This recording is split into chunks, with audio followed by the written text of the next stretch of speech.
ఇందిరమ్మ ఇళ్ల లబ్ధిదారులకు రేవంత్ సర్కార్ గుడ్ న్యూస్ చెప్పింది. ఇందిరమ్మ ఇళ్ల నిర్మాణానికి ఉచితంగా ఇసుక సరఫరా చేయాలని సర్కార్ నిర్ణయించింది. దీంతో ఎలాంటి ఖర్చు లేకుండానే లబ్ధిదారులు ఇసుకను పొందొచ్చు. గనుల ఖనిజాభివృద్ధిపై సమీక్షించిన సీఎం రేవంత్ రెడ్డి రాష్ట్రంలో ఇసుక రవాణా తవ్వకాల అంశంపై కీలక నిర్ణయాలు తీసుకున్నారు. ఇందిరమ్మ ఇళ్ల నిర్మాణానికి ఉచితంగా ఇసుక సరఫరా చేయాలని అధికారులను ఆదేశించారు.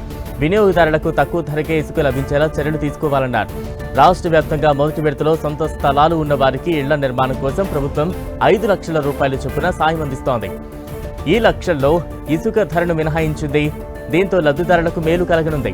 బ్లాక్ మార్కెట్ను అరికట్టి పేదలకు ఇసుక అందుబాటులో ఉంచాలన్నారు సీఎం. ఇసుక మాఫియాపై అధికారులు ఉక్కుపాదం మోపాలని, ఇసుక రీచ్ల వద్ద అధికారులు తనిఖీలు చేపట్టాలని సూచించారు. ఇసుక అక్రమ రవాణా చేస్తే ఎంతటి వారినైనా ఉపేక్షించేది లేదన్నారు. ఇసుక బుక్ చేసిన 48 గంటల్లోపు వినియోగదారుడికి అందేలా చర్యలు తీసుకోవాలన్నారు. మరోవైపు తెలంగాణ రైతులకు తీపి కబురు అందించింది తెలంగాణ ప్రభుత్వం. రైతులు ఎంతగానో ఎదురు చూస్తున్న రైతు భరోసా పథకం కోసం నిధులను విడుదల చేసింది. రైతు భరోసా పథకాన్ని రేవంత్ సర్కార్ ప్రతిష్టాత్మకంగా అమలు చేస్తోంది. ఈ పథకం కోసం నిన్న 2,223 కోట్ల నిధులను విడుదల చేసింది.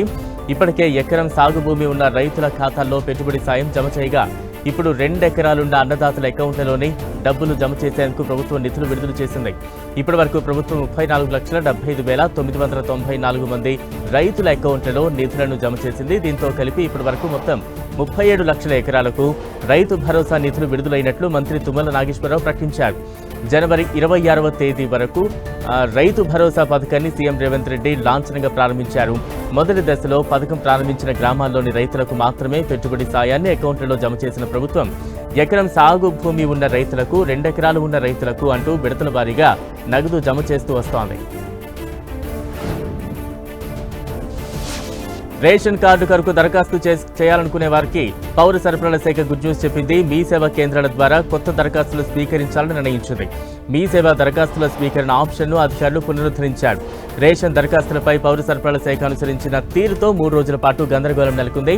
రేషన్ కార్డుల కోసం ప్రజాపాలన, కులగణన లేదా ప్రజావాణిలో దరఖాస్తు చేసుకున్న వారు మళ్లీ ఇప్పుడు దరఖాస్తు చేయాల్సిన అవసరం లేదంటూ పౌర సరఫరాల శాఖ అధికారులు తెలిపారు.